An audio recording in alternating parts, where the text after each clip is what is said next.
here we are resuming the review of lab values. Statins are the drugs which reduces or decreases low density lipoproteins. Dactylitis is swelling of hands and feet in babies in sickle cell anemia. And splenic sequestration crisis is something which we can see in sickle cell potential life-threatening emergency. So we'll read it like this. Splenic sequestration crisis is the potential life-threatening emergency in sickle cell anemia. And as you all know, Lyme disease, it is infected by D. tick, infected with Borrelia burgdorferi.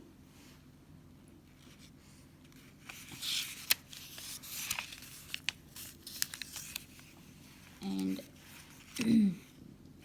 chest tube drainage greater than 100 ml per hour, immediately report to HCP. Hematocrit, so it's different with female and male, so I can remember like this. So hematocrit is equal to 3 into hemoglobin. So if you consider in that way 39, if 13 is the normal value, 13 to 17 is the normal value of hemoglobin for male, so 13 into 3 is equal to 39. So if you can't remember the values or the percentages of hematocrit, so 39% to 50% is in male and 35 to 47% in female. And platelets, the normal value is 150,000 to 400,000 mm3. WBC, so in U world it says 4,000 to 10,000, and in some other books like it says 5,000 to 10,000. And next one is BNP, brain natriuretic peptide. This is the peptide which will be produced in the heart failure patients. It is produced by the heart muscle which has been infected, and greater than so we can see this BNP greater than, the normal value is like greater than 100 pg per ml. So, and we will see this BNP increased in the patients with heart failure. And as I have read before, hematocrit is 3 into Hgb, that is hemoglobin, and hemoglobin is the normal value of hemoglobin in males 13.2 to 17.3, and females 11.7 to 15.5.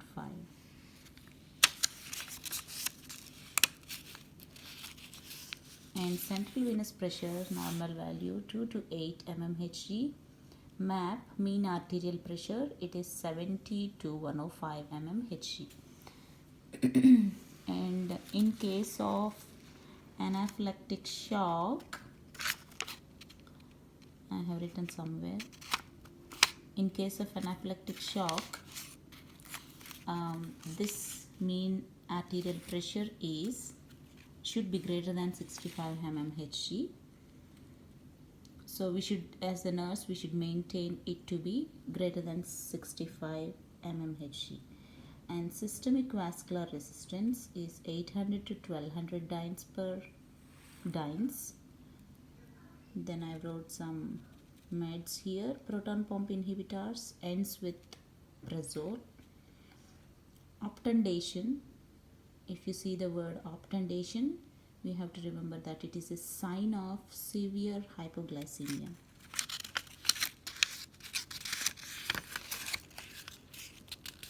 And these are the pulmonary auscultation findings. So on percussion, we can see hyperresonance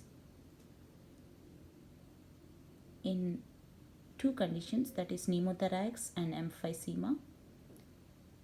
On auscultation, we can have hyperresonance on percussion in the pulmonary auscultation findings, and in rheumatoid arthritis we see dullness on percussion. Next, consolidation, that is lobar pneumonia. We observe increased breath sounds and increased tactile fremitus. So this is a large table, so I have just minimized in this way. And if we see in pulmonary auscultation findings,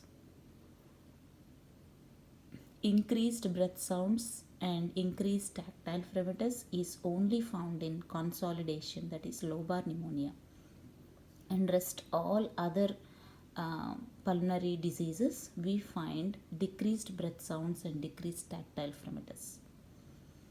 Rest all decreased breath sounds, or we can say absent breath sounds. And so this is about pulmonary auscultation findings. Spleen rupture is a serious complication of mononucleosis. So if we see the condition mononucleosis, which is an infectious disease, so a serious complication we can see with this condition is spleen rupture.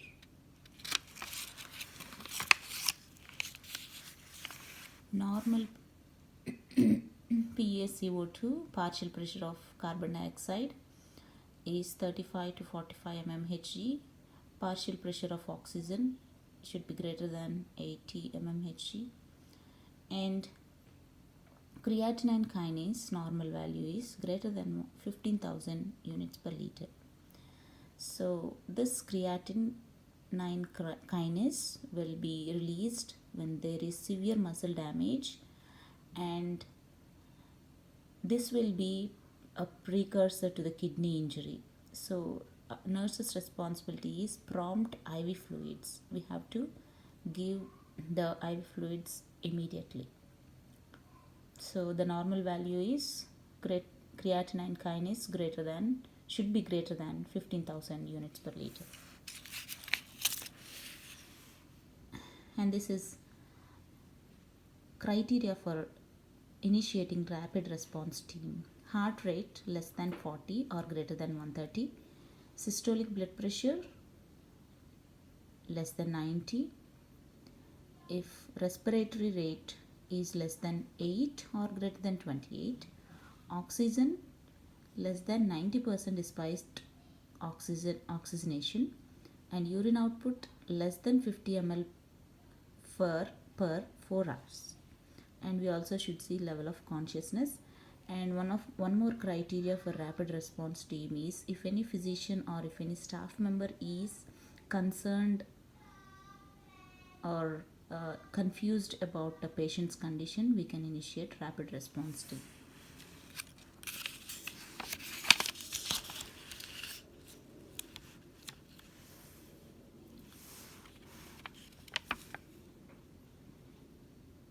Norepinephrine is a vasopressor which increases stroke volume, cardiac output, and also mean arterial pressure, as I have reviewed previously. So in this situation, MAP should be greater than, we should maintain MAP greater than 65 mmHg should be maintained in case of septic or anaphylactic shock. And normal pulmonary artery wedge pressure is 6 to 12 mmHg.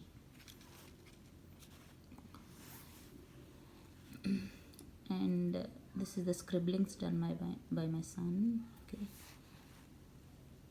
So amphetamines are the drugs which we call it as CNS stimulants or mood altering drugs. So this can be legally given to patients suffering with ADHD, that is attention deficit hypertensive disorder, and narcolepsy. And this drug also can be addictive if used illegally. It can be an addictive drug as well.